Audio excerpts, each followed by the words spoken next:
What's a house and what's a home, and how can this be a home when you've left me here alone by myself? And with my health, I could be doing all manner of things. I could be swinging from the fan blades attached to the ceilings, or in the kitchen with a knife just trying to end my life. Instead, I'm stuck in bed, and that's the 3rd day in a row. I scream and call for help, but you can't hear me no, because you walked out of the door and disconnected your phone. We built a house on hope and love. You had a dress and named our daughter. Ever since you left, it's been nothing less than bricks and mortar. We built walls to keep the evil out and filled the space with pain. I saw a homeless man today, and this might seem so cliche, but which one of us is truly homeless? Okay, so there's no roof above his head, but no place for my heart to rest. And surely if you have nothing, then there's nothing causing stress.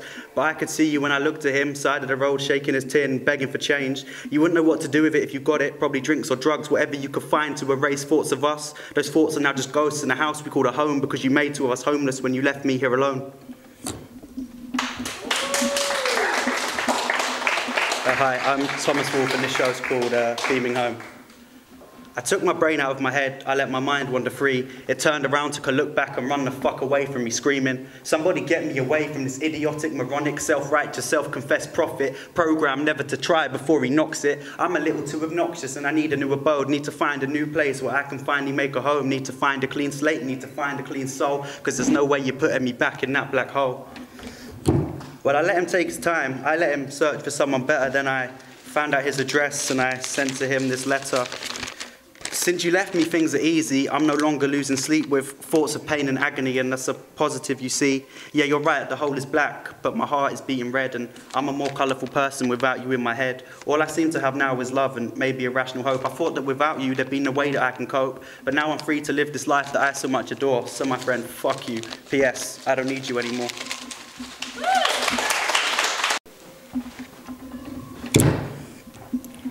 It's a cold world and I'm afraid to be alone. That's probably why I write so many of these letters home, and I don't know where to send them, so I tend to collect them, and they're just memories, so I'm not entirely true. I try my best not to address every single one to you, but let me take my bag, let me read one aloud, let me pass all of my secrets out to the crowd.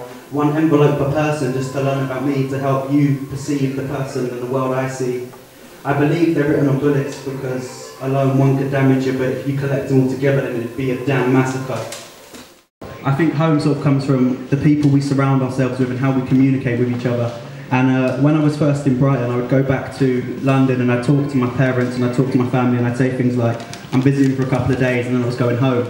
And I never really thought about the implications of that until sort of I realised it kind of hurt them a bit to think that I'd sort of displaced myself from London and sort of now Brighton was my home. And I think, I'm not sure if you can sort of exist in two places at once. And this next poem is called Norwegian Blues. She travelled 500 miles for education. She's a third culture kid in a world that didn't seem so big until she packed her bags to learn. The people are all different, the days drag a little longer, but she's travelled here to learn. She's met a guy and he seems alright. He's asked her to come round tonight and she's travelled here to learn, so she arrives at 8. They sit and talk all night and now she's starting to learn. Two people separated by a year and 500 miles being seamlessly sewn into one, and now she's starting to learn. His fears and failures seem to mirror those of hers, and now she's learning to love. They're out adventuring, taking on the world, and now she's learning to live, but the exams are over. She's got to go home and now she's learning to lose. So I dedicate this to that East Coast girl who left me with Norwegian blues. Our homes, they don't really change, we sort of, but when they do, we get worried and we try and get back to where we were before, and sort of, we try and go back to when we felt most comfortable, and sometimes it doesn't always work. Here's a poem I sort of wrote about that. I lived my life inside a casket, I didn't let nobody in. My mind was out of its basket, you could find it in the bin. I had these secrets bottled up, I had eyes distraught with pain. My stare could scare a square to death and resurrect it all the same, but now my eyes are open, they are full of tears of love. My corpse no longer rotting and I can feel it welling up. My body's getting stronger, my heart is getting bigger. It's time for me to leave this death, I need the grave digger. She's got me out my box, she's filled my lungs with breath. Because since the day we started talking, I grew myself in existence. On the second day, taught it to love, and the third day it was christened. I used to be so desolate from a time that didn't want me, but now I've been reanimated. I stand here, your zombie. Second part to that poem, and I wrote that one quite a long time ago, and this second part I wrote it pretty recently, and it sort of takes away from the first one, but because it is a second part, I feel like it would be unfair to perform the first part and not the second part because it's not complete. But I don't really like it, it's a bit shit, but we'll see what you think. I walk the streets at night and search for his face amongst a sea of strangers.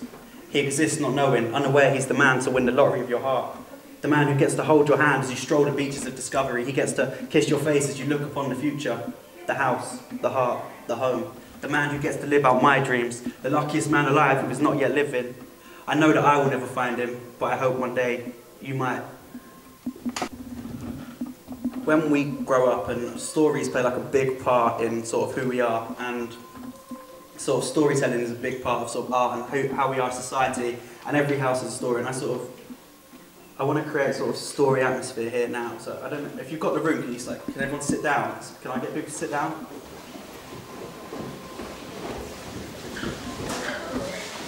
Yeah, so I'm going to come down, I'm going to sit down there. I'm going to read you a story from my book.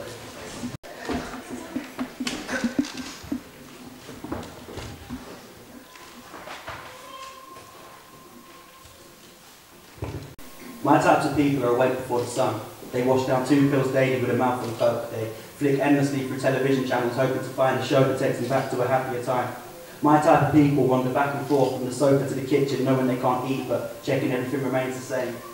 They open the curtain and look at the world passing them by. They scream, "Today's the day I make a change," while their mind whispers. People type out text to lost loves that they know they'll never send. They respond with yes or no or "I'm okay" while tears stream down their face. They stare at computer screens for hours on end, hopelessly trying to find something that relates to how they feel. My type of people return to bed as sad and lonely as they were when they first woke up. My type of people are awake before the sun, and I've searched my type of people. So far I found one.